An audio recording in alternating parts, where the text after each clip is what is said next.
In Northwest Cape Coral, golf access can either mean a quick ride toward Matlacha Pass or a long idle speed trip that takes well over an hour. That's why understanding the Burnt Store Road canal system is so important before you buy. One home near Serenia Vista Park may get you toward open water in about 10 minutes, while another home further north along Old Burnt Store Road could take an hour and a half or more. The same general area, completely different boating lifestyle. And this part of Cape Coral is very different from the neighborhoods that boat out through the Caloosahatchee River. In Northwest Cape Coral, your route takes you through the North Spreader and out towards Matlacha Pass, giving this area a more natural, coastal, old Florida boat feeling. I'm Barry Cessna, your Cape Coral waterfront realtor, and in this video, I'm gonna walk you through the Burnt Store Road waterfront area, how the canal system works, time and distance to open water, where sailboat access may be possible, bridge height considerations, flood zones, waterfront dining, parks, and future development coming to this part of the Cape Coral area, including Seven Islands and Coral Grove. Now, we're also going to talk about something a lot of buyers miss, and that's the utilities. Some homes along the Burnt Store Road corridor already are on city well and sewer, while others are still on well and septic and will be converted in future utility expansion phases, which can involve timing, assessments, and additional costs that need to be understood before purchasing. All right, let's jump into the map. Welcome aboard. My name is Barry Cessna, your Cape Coral waterfront realtor, and today we've got a lot of great information to cover about the Burnt Store Road neighborhood. So where is the Burnt Store Road neighborhood located? It's going to be located in Northwest Cape Coral. Now, Cape Coral is located in Southwest Florida. That's going to be just north of Naples. It's a suburb of the city of Fort Myers, and it's south of Tampa by about 2 hours. So as we zoom in here to the city of Cape Coral, you're going to see it's actually a peninsula bordered by the Caloosahatchee River on the east, and then Matlacha Pass and the mangroves here on the west. And then the northwest part of Cape Coral is where we're going to be focused at today. We're going to focus on the Burnt Store Road area. So where is the Burnt Store Road area, do you ask? Well, it's going to be right here. At the south end is Pine Island Road, and then Burnt Store Road on the east side of the neighborhood. And then you have Old Burnt Store Road, which goes up the middle part of the neighborhood until the very top here. Now, one thing that you need to keep in mind is all these homes over here are golf access canal homes. So these homes are in beautiful neighborhoods. They often sell at a premium. As soon as you cross over Burnt Store Road, you get into the Freshwater Canal neighborhoods, which these neighborhoods are exploding right now. There are homes being built everywhere. A lot of beautiful homes in this area as well, but you don't pay that golf access premium. So if you're not looking for a golf access canal home, you might find a great opportunity here in the Northwest Cape Coral part. But if you want the golf access home, you like neighborhoods with bigger homes in them, and you have the budget to pay for that premium, then the Burnt Store Road area is definitely a great opportunity for you if you like up and coming. So let's do a little bit of exploring here. What do I like about the Burnt Store Road area?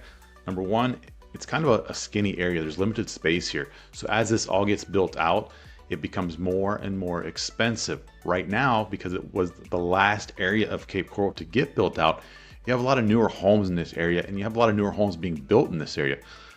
There's several homes in this area, brand new homes, $1 million plus, right here in this lower end, right on the golf access, get you out to open water in 30 minutes, 40 minutes, a really nice ride out. So what other areas of Cape Coral, Northwest Burnt Store Road area do you need to be aware of? I want to give you a quick overview because people say to me, Barry, it's so far away. There's not a lot to do there. However, the area is getting built up rather quickly, and there are some areas I want to point out. You have the Pine Island Corridor, which this road here is what's going to take you up and down. It goes the whole way over here in North Fort Myers and over to I-75. A couple of businesses that I want to point out that I think are really attractive is you're going to have Farmer Joe's, which is right over here, which is going to be a large grocery store. It's going to give you access to, think Whole Foods style. They've got the bakery, they have the deli, incredible food there. They've got a little shop for smoothies and things like that. A great experience there. If we move on down, and then of course you have lots and lots of restaurants, hundreds of restaurants up along the Pine Island Corridor. If we go on down here, I want to point out, this is the German American Social Club, which for Oktoberfest. We have the biggest Oktoberfest in the whole area right here. It's absolutely incredible, and they have other events that go on there throughout the year as well. But a really great place to have some great beer, live German music every year. It's a good place. And then also you have this area right here. This is where they're going to build the Coral Grove shopping complex. There's going to be tons of stuff here. There's going to be a movie theater, bowling alley. There's going to be high-end shops, high-end dining. There's going to be a hotel, apartments. It's going to be a really cool area that we haven't seen in the Northwest Cape Coral part. So it's really going to be a great area. This is being built as we speak. So in the next few years, hopefully by 2027, we should see something there, or the first part of 2028, we should have it good and ready to go. All right, let's move on down. People say, where do I get my groceries? Well, right here is your Publix.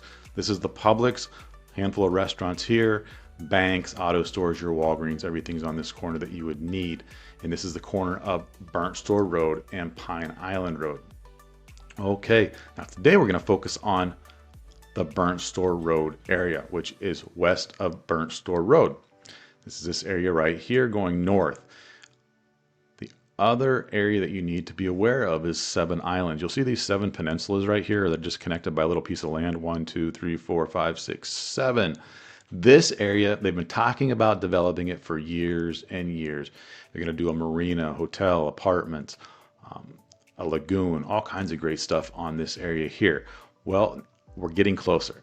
I know we're not there yet. However, the plans have been put in place. Everything's been approved by the city, and we're expecting to move forward rather rapidly. So once we start to see this getting built out, this whole area here is going to see property values increase as well, as it'll just be a whole nother area that folks can really just go out and enjoy. It's going to have waterfront dining. So if you have your boat parked in your backyard here and you want to go for a nice dinner, you can definitely jump in your boat and head right on out to the 7 Islands area. I'm really excited about this because it's going to be absolutely beautiful. If you think Cape Harbor or Tarpon Point in the southwestern part of Cape Coral, it's going to be along those same lines, but I think it's going to be much, much bigger and much cooler. All right, other things that I want to point out in the Burnt Store Road area, because there's definitely some things that you need to be aware of. One is parks. We've had some great parks in this area. Let's zoom in here. We have Joe Stonis Park here, which has some workout stations around it. We have a huge children's playground here, pickleball courts, tennis courts, a really nice park to just go and enjoy, maybe a walk, really spend some time there. If you want to be on the water, you can come right over here to Serenia Vista Park, which is a really beautiful area right on the North Spreader. A lot of people go fishing over here, and this is known as the area where you can see manatees in the wintertime. People say, I want to see a manatee when I go to Cape Coral. Well, you typically have to wait for wintertime. The weather has to be cooler. January, February, that's when they start to come in from the water. When it gets cold out in the Gulf, that's when they'll start to come into the canals. And then also you have a kayak launch right here, which is really nice. You can put your kayak right in there, sit down, and then pull yourself out. And then one other quick thing that I'm going to point out to you is you see this little trail that goes right through the mangroves. You can actually go back here. You can fish in the mangroves. You can have a really relaxing paddle right on through the mangroves and come out down here on the North Spreader. Let's jump up to Tropicana Park. We just finished Tropicana Park. This one's been sitting there for a long time, called Tropicana Park, but it's just been a mound of dirt, not much happening. However, they just completed it here in mid-2026. So you have workout stations, you have trails, you have docks, floating docks. You're going to have a little beach where you can just go and put your feet in the sand and read a book. Probably not going to want to swim from that beach, but you can definitely go sit in some white sand, put your feet in there and read a nice book and have a nice water view. You have pavilions, a really cool area there as well. Just completed. I'm excited about that. And then as we go a little bit further north, we come up here to the Crystal Lake Park, which was completed last year. And this is just a huge area here. They actually have a beach there as well, white sand, a nice walking trail around it. Just a really relaxing area that you can go with your family, and it really makes it special here in Northwest Cape Coral. And then, of course, along the Burnt Store Road corridor, they're going to be building that out as well, and you're going to have lots of commercial things there. Right now they have basically a gas station and a storage unit, but that's being built out as well. And then you can take Burnt Store Road the whole way up to Punta Gorda, which is up here. So if you're flying into the Punta Gorda airport, it's really convenient to live in Northwest Cape Coral in the Burnt Store Road area. All right, let's jump back down. So what are we going to talk about today? We're going to talk about distance to open water. How far to, or how many miles and how long is the distance to get out to open water from various areas throughout the Burnt Store Road area. We're also going to talk about bridge heights, flood zones, utilities, like what areas of this Burnt Store Road area have well and septic, and what areas have city water and sewer. Eventually, by 2045, Cape Coral is expected to be completely city water and sewer. However, there's a large part of the Burnt Store Road area that only has well and septic right now. So I'm going to go over timelines on that and when that's going to be changing over, and then what to expect and what that means when they do put in city water and sewer. Okay, first up, let's get into distance to open water. Let's jump on down here. And this is the very tip. So this is where everybody in the Burnt Store Road area has to come out. They have to pass right by Serenia Vista Park right here. And so from Serenia Vista Park out to Matlacha Pass, that's where I'm going to take you to. That's where the open water begins. Now there's still some manatee zones in there, so you have to be careful and you're not quite to full speed in a lot of those areas. But we're going to figure about 1.2 miles to get out to Matlacha Pass. And I'm going to show you where that's at. That's going to be right down along here. Right on out. You do have to hug the homes here where the canal's a little bit deeper, or the water's a little bit deeper, the channel, and then up and around past here until you get out to the deeper water. Right here's the Matlacha Bridge, and then that'll take you right on out, right on up the channel, and that'll get you out here to Charlotte Harbor. So, but let's take a look. I will touch on Matlacha real quick. Matlacha is a really artsy little area. Lots of great restaurants. If you like ice cream, good place to go for that. Blue Dog's a great place. If you want to park your boat and eat dinner, you can go over to the Yucatan, which is right here. Nice area there. And then they also have over here, when you're heading out, they have Maselli's, which is one of the more popular places. They've always got live music there. It's really a party in the back. Lots of live music. You can pull your boat right up here on the dock. And so if you're living in Northwest, this is probably where you're going to spend a lot of time coming down to. And you can also drive there as well. It's a really quick drive to get to Matlacha. It's a really cool experience to be there. It's a little bit touristy, but not too crazy. So Serenia Vista Park, about 12 minutes from here to get out to Matlacha Pass, and 1.2 miles. As we go back a little bit further into the canal system to Massey Canal, it's going to be right here. You're looking a little bit further, it's about 2.5 miles, and you're looking at about 24 minutes to get out from this area here. As you can see, you have a nice wide canal here, some great water views in this canal system. You do have to traverse out here, and then up, over, and then down, and then right on over to Serenia Vista. As you can see, this area there are not any bridges. So that's direct Gulf access from these neighborhoods here in the very bottom part of the Burnt Store Road area. Now, as we go a little bit further up the canal, we're going to come up here, and we're going to go right through here and over to the Burnt Store Road boat ramp. Now, the Burnt Store Road boat ramp is going to be right here. So if you don't have a canal in your backyard, but you have a boat, this is a great area where you can go park your car, park your truck, and put your boat right in the water and then head out to the open water. Now from here, it's going to be about 2.6 miles and about 25 minutes to get out to the pass. But one thing I will tell you, if you own a house along this area here, you see, if you own these houses here, you just see a ton of boat traffic on Saturdays and Sundays. So if you love watching boats go by, you love the party, you're going to see a lot of that, and they're just going to be cruising right on through over to the North Spreader and then down, right on down out to Matlacha Pass. So from the boat ramp, probably about 25 minutes, give or take. Now, all these canal systems in Cape Coral are going to be no wake or idle speed, meaning you're going to be going about 5 to 7 miles, just depending on your vessel that you're driving, your boat that you're driving. So make sure that you're aware of that. When you're buying a home here in Cape Coral, you need to make sure that you take that into account. You can put your app. A lot of people have the boater apps, and they'll put in the distance from the house that they're looking at, and they're like, oh wow, it's only like 30 minutes. But they don't take into account that they're going to be traveling at a much lower speed than the app is telling them. So you do have to adjust that on the app if you can do that, and just keep in mind that you're going to be going about 5 miles an hour, maybe a little more, maybe a little less. All right, let's jump on up here past the Seven Islands area. Really desirable area here is going to be on this canal, the Quandary Canal. And you're looking at probably about 3.5 miles or 35 minutes to get out to Matlacha Pass, out to open water. One of the things I'll point out as well is you see different canal widths here. And the wider the canal, usually that comes with a premium. So if you're on one of these nice wide canals like right here, you can have a lot of beautiful views. Really, it does come at a premium to be on these canals.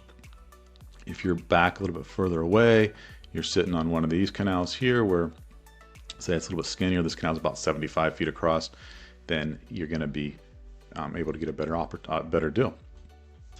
However, resale can be a little more difficult, or you just have to account for that. But the goal is to be on wider canals, but you do pay a premium to be on those wider canals. As you can see here, as we're looking over these peninsulas here, you can see all these empty spots here. And this is the Burnt Store Road area. It's still very new, and there's still a lot of empty lots that have not been built on. So if you're in the market for a brand new house, this is a great place to come because you have lots of options for brand new homes with very close access out to the open water. Now you do have to understand, like most of Cape Coral, where you go out to the Clusatchie River and then on down, you don't exit through the Clusatchie River here in the Burnt Store Road area. You actually, like we talked about, you exit through Matlacha Pass. From there, you can go around Pine Island. This is Pine Island, Bokeelia. You can go out to Boca Grande, Cayo Costa, which is a national park, and enjoy a great time out there on the beach. Do all kinds of island hopping out here. You have North Captiva. I think Cabbage Key is around here somewhere. And then Sanibel, the north part of Sanibel here as well. So lots of opportunities to go. Now, if you do want to traverse and you go and say, I want to head down to Fort Myers Beach from the northwest part of Cape Coral, you're going to come down through this channel here.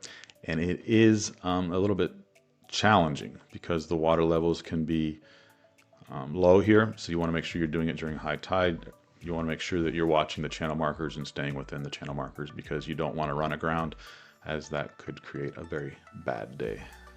So, but you can traverse down here to the Clusatchie River and then on out here to Fort Myers Beach, which is down here, the lighthouse over at Sanibel, in those different areas.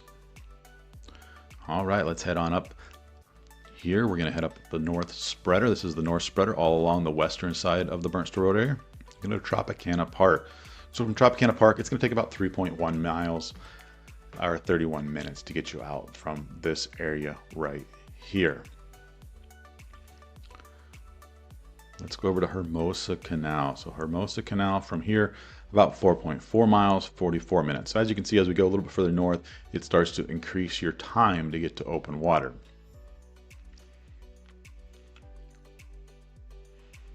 We're gonna go ahead and go on up here around to Horseshoe Canal, 4.1 miles from this location here in about 41 minutes.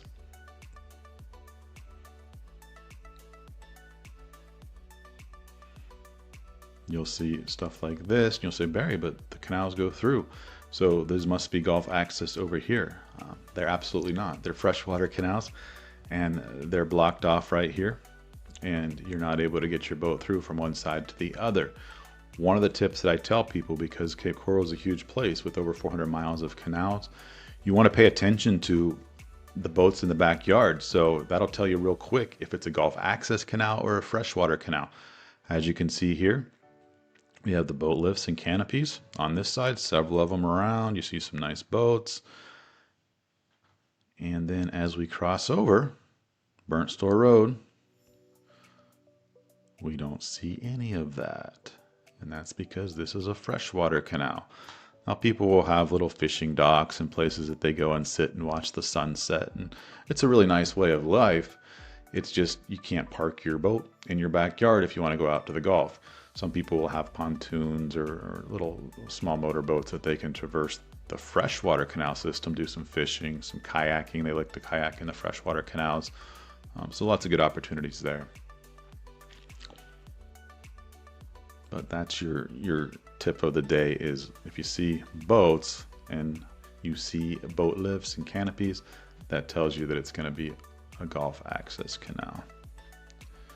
All right, let's jump up a little bit further. We're going to go here to the Gator Slough Canal, or Gator Slough Canal. Now this is 6.5 miles out to open water, about an hour and 5 minutes. And this is the very northern part. This is Kismet here that goes across, and Burnt Store Road. So this is as far north as you can go in this section unless you cross over Old Burnt Store Road. But this is where you're probably going to get some of the best values in prices for homes. There's just a lot of areas up here empty, and they are starting to build this out. So we are starting to see a lot of newer homes in this area priced very well. And let's jump up here. Let's keep continuing on up around. And here we are at Laguna Lake with 6.7 miles to get to open water, about an hour and 6 minutes from this area right here. One of the things that I'll point out as well that we haven't really talked about, and I guess we'll talk about that a little more in bridge heights, but if you notice, we haven't seen any bridges yet here on the north side, or the north spreader, when we're west of the Old Burnt Store Road. And what that means is even though we're an hour up, these are still deep water canals where you can park some pretty amazing boats and not worry about a bridge. I'm going to zoom in right here because I often see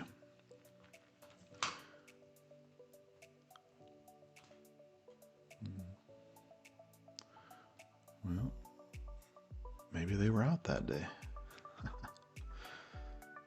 There's often large catamaran that sits right in here, or large sailboat. I think this is it right here. Yep, here we go.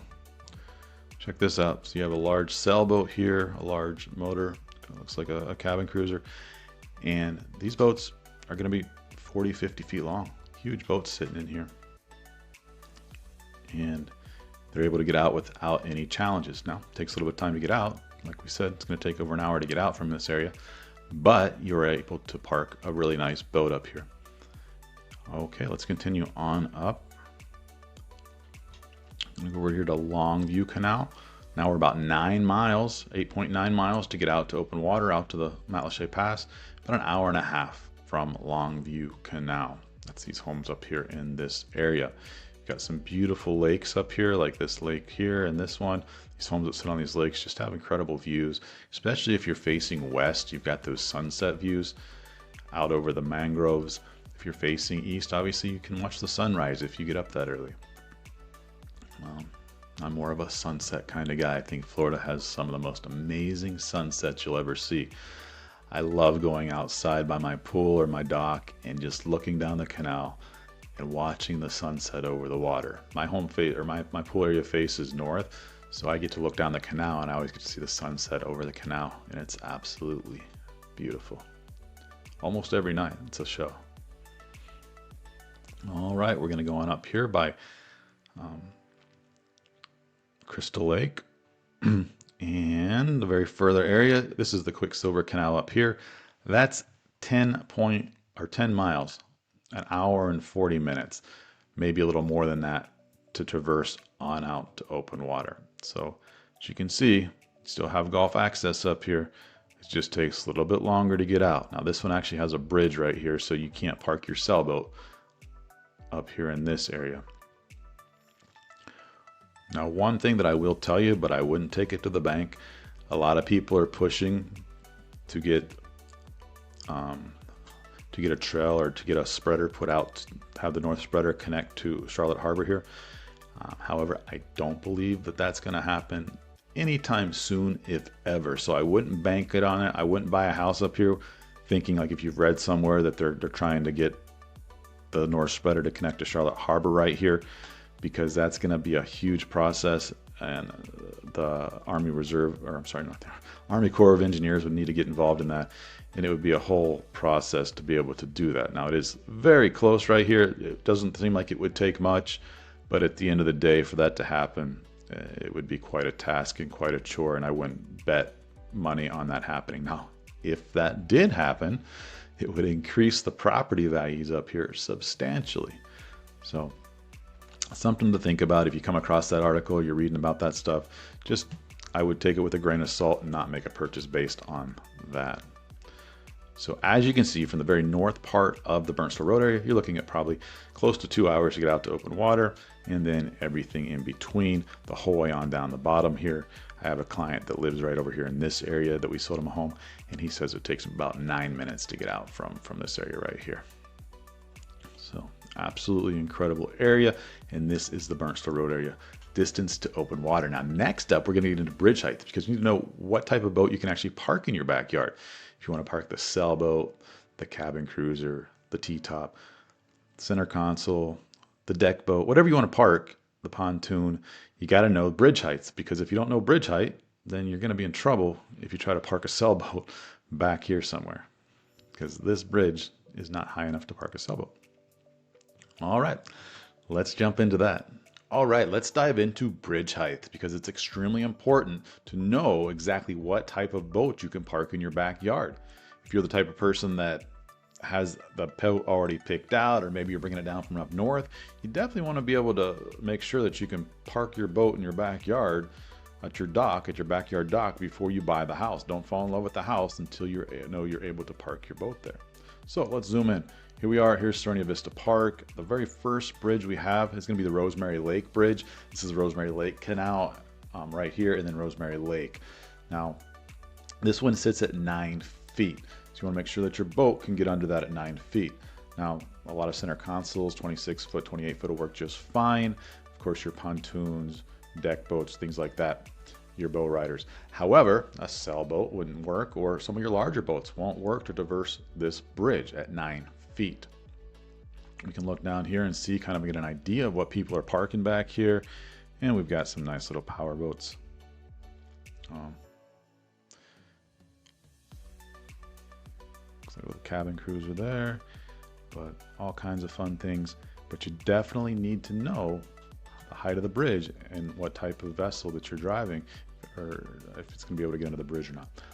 All right, as we go up here, this stuff along here, they're on the spreader, so they do not have any bridges to contend with. So they would be able to park some pretty nice boats back here, because the north spreader is a deep water canal, and they'd be able to traverse out pretty easily. Let's jump up to the next one. So the next one we have Bonefish Canal. This one here, the bridge is going to be 9 feet getting out from the Bonefish Canal.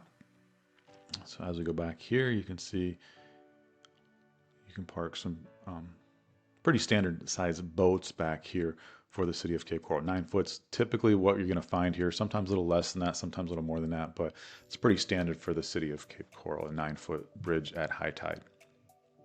And then as we traverse up, what else do we have? We have the Hermosa Canal. Now this is actually a 10-foot bridge. So if you do have a boat that's a little bit taller, it's not going to fit that 9-foot bridge, then you may want to look in this neighborhood, because there's not a lot of 10-foot bridges. I think this is the only one here in the Burnt Store Road area. And you could put your boat right here in your backyard and still be able to get out.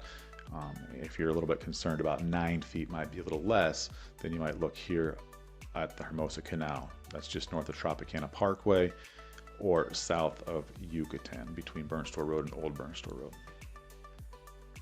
Okay, as we go back up, we have Horseshoe Canal. This gets a little bit shorter, so we're at 8 feet 9 inches up here, a little further north. Then we get Gator Slough Canal at 8 feet 9 inches. This is such a wide, beautiful canal. To have a home on here is absolutely incredible. Really feels spacious right here. So really good space. However, as you remember, it's going to be about an hour to traverse out to open water, and your bridge is 8 feet 9 inches. So keep that in mind as you're looking at these homes up here. Now, then we go over here to this area. We don't have any bridges.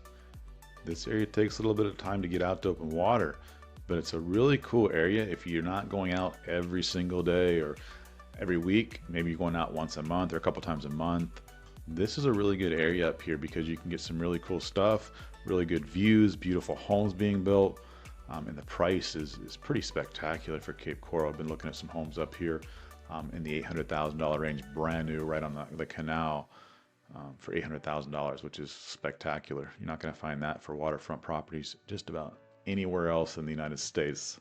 It's an actually incredible opportunity. And then the bridge, last bridge we're going to look at here in the The Burnt Store Road area is going to be the Quicksilver Canal, and this one sits at 9 feet to get out of this one. That's by the Crystal Lake Park area. The other thing I want to talk about while we're looking at this map is I want to talk about city water and sewer. So a lot of people call me and they say, Barry, I've heard about assessments. I don't want to deal with that. I want city water and sewer. And so I try to educate them on that. And I think city water and sewer is great. You do pay a premium for that, but it is definitely better to have city water and sewer than the well and septic, because eventually they're going to switch everything over to city water and sewer. And when that happens, then there's a couple of different things. Number one, it's going to cost you. It's probably going to be anywhere about $38,000 to $40,000 when they do your neighborhood. If you do have well and septic now, they're going to tear up the road in front of you. So there's going to be a little bit of construction in front of your house for a few weeks. So if that bugs you or bothers you, then that might not be something that you want. Now, what are the benefits of it though? You can get a great deal on the house. So you can get houses that have well and septic for cheaper than you would pay for one that's on city well or city water and sewer, meaning that you're buying the value, even though you're going to have to pay $40,000 someday eventually. And we're going to go to that in just a minute on the Burnt Store Road area here. I'm going to go over that with you. But you are adding a lot more value to your house when that happens. So if you're looking for opportunity, buying well and septic is not a bad idea. If you don't want to deal with the inconvenience or the cost of it, then being on city water and sewer is a better option for you. Now let's see. So this is the Burnt Store Road area, and where there is now currently city water and sewer is going to be south of Northwest 3rd Terrace. So if you want to, this canal right here, the Bonefish Canal, that's kind of your dividing line. South of that is going to have city water and sewer right now along Embers here, just north of Embers, south of Embers, along Cetus Parkway. This is all going to have city water and sewer. Now, as we jump up north of that, we have this section here from the Bonefish Canal the whole way up to Kismet. And it's actually gonna, the line goes up and around here like this, and then across Kismet. And this area is slated to have city water and sewer go in 2028. So it's not that far out. So you are gonna have that expense, but if you look at this area and you're thinking about buying that opportunity, now might be a good time to buy in this area here. You're on well and septic from the beginning, but then in a few years, you're gonna switch it over to city water and sewer. And then if we go north of this area here, once we go north of that, then it's kind of a wild card. Before they were saying it was gonna be done by 2045. Now they're kind of, it's wishy-washy. It's to be determined now. So we don't know exactly when they're gonna do city water and sewer in this top area of the Burnt Store Road neighborhood. However, I would expect it not to be until 2035, 2040, 2045, somewhere in that range. That one of the challenges that they have is that the aquifers where they draw the water for the well and septic, or the well water, on the eastern side of Cape Coral was getting shallow. The water, they didn't have the water in there, so they were having issues. So they had to accelerate putting in city water and sewer on the eastern side of Cape Coral, whereas the Burnt Store Road, the western side of Cape Coral, the aquifers are much deeper and they have plenty of water there. So they've postponed it a little bit because they were already supposed to be doing this north area of Burnt Store Road by Kismet and Horseshoe Canal, this area here. That was supposed to be done in 2025, but then they put it on the back burner so they could focus more on the northeast part of Cape Coral as opposed to the northwest part of Cape Coral. So that's going to come, but if you absolutely want city water and sewer, it's going to be Northwest 3rd Terrace or the Bonefish Canal south. That's where it's at right now. Now with that, you do have to be aware that a lot of these homes have what's called assessments. So basically they have a balance on it because it costs about $38,000 to put in the city water and sewer. And that goes to the homeowner. Now, you can have the option, you can pay it off right away if you want, just pay it off in one chunk, or you can pay it off over 20 years at a low interest rate, giving you the chance to pay it down over time. However, when you sell, that balance goes with the house. So you need to make sure that you're buying with a good realtor that understands that can do that research and understands where that's at, how much that is, and if it is or how much it is. I mean, I always try to negotiate for my clients to get that paid off at closing, because I don't want my clients to have that extra debt when they take over the new home. There's just no reason for that, and we should typically be able to get that paid off at closing, depending on how much the balance is. But definitely you want an agent that understands how assessments work, how much it's going to cost you, because you don't want those surprises once you get to the closing table. All right, so that goes over bridge height. I think that gives you some pretty good idea of where you can be at in the Northwest Cape Coral Burnt Store Road area as far as what type of boat you can park in your backyard. Just some absolutely beautiful canals here, beautiful homes. Next up, we're gonna jump into flood zones, because you need to understand, I get a lot of people tell you, Barry, I don't want to be in a flood zone. Well, technically, all the areas of Cape Coral are classified as flood zone. However, there's only one area, that flood zone AE, where the lenders typically require you to have flood insurance. If you're in X or X500, which really has minimal risk of ever flooding, then you typically do not need to have flood insurance. So let's jump into that. Okay, here's our flood maps. Let's dive into this and get a full understanding of what it's going to take as far as flood insurance goes, or your risk if you're going to be living here in the Burnt Store Road area. Now, many of the Gulf Access Canal lots, Gulf Access Canal homes in Cape Coral are in the AE flood zone, which means that you would be required to have flood insurance. Now, if it's AE, it means it has a 1% chance every year of having a significant flooding event. So does that mean that it's going to flood every year? Actually, it's fairly minimal, a 1% chance. Could it happen? Absolutely. Has it happened in the past? Well, in Southeast Cape Coral, it did happen. In a little bit of Southwest Cape Coral with Ian, several homes were flooded, and that was a pretty bad thing for those folks down there. However, during that time, when that hurricane went through, the Northwest Cape Coral sat high and dry. There weren't any issues there. One of that reasons is because they are protected by mangroves. The whole western side along the North Spreader is going to have huge mangroves, or not huge mangroves, but they're mangroves, normal sized mangroves, and they sit there, and it just blocks that water from coming in so aggressively. And so AE, zone AE, and that's the pink that we're seeing here, is going to be a 1% chance of having a significant flood event every single year. Now, zone X500, which typically does not require flood insurance, is a 0.2% chance every year. So a 1 in 500 chance every single year that you may have a significant flooding event. As you can see, as we zoom in, these are the yellow, and you can see these houses here. They're going to be completely in. So typically the lender's not going to require them to purchase flood insurance. Now, can they purchase flood insurance? Absolutely. Should they purchase flood insurance? Probably.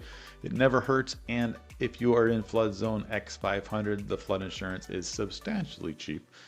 So you should not even concern yourself. I would just buy it. It's well under $1,000 a year if you live in X500, typically.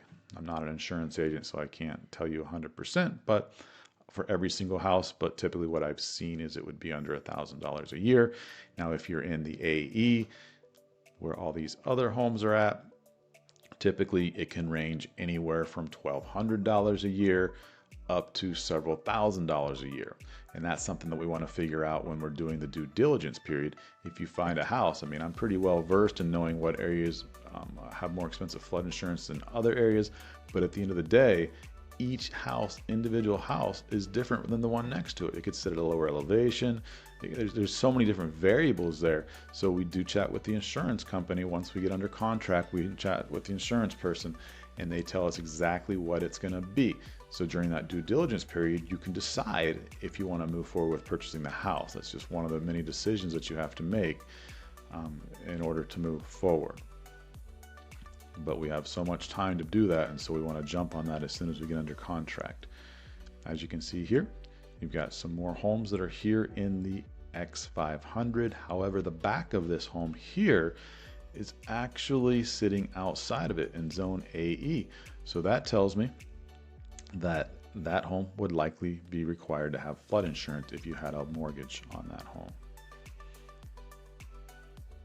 So not all homes require flood insurance when talking about Gulf Access Canal homes, even on the spreader here like these ones here, because they are probably built at a higher elevation. However, we can do the research and find out which ones do and which ones don't. I always recommend you want to set the odds in your favor.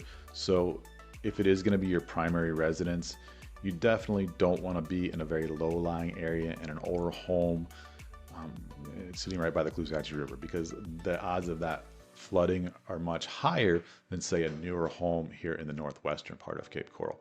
And there's even several homes in the southeast part of Cape Coral and southwest part of Cape Coral, fairly close to open water, that sit much higher, and you just don't have the concern. So depending on what your priorities are, if you say, Barry, I absolutely want to beat open water in a few minutes, then we're definitely going to find that for you. Just understand that your flood insurance may be slightly higher, or it will be slightly higher, and you will have a bit more of a risk than if you bought something that was in a higher elevation. I think that sums up this tour of the Gulf Access Canal homes, distance to open water, flood zones, bridge heights, and just an overview of the Burnt Store Road area here in Cape Coral. If you'd like to have any questions about buying, selling, investing, or relocating here to the Cape Coral area or the Burnt Store Road area specifically, go ahead and reach out to me. Go ahead and click that link below. Let's set up a strategy call. We do a Zoom call. I love chatting with clients, putting together a plan, whether you're thinking about being here in next week, next month, next year. It always starts with a plan. Once we start talking about it, getting things set up, we'll start sending you some amazing homes. I put together a custom list for you based on what your needs and wants are. And then we start to see that plan get played out and start to come into action. And before you know it, you're sipping margaritas, watching the sunset behind your boat, sitting at your dock in your own backyard. Absolutely fabulous. No more no more scraping windshields, no more shoveling walks. This is Cape Coral. We boat here all year round. Thank you for joining me. Have a great day. I get to live where most people come to vacation, and you can too.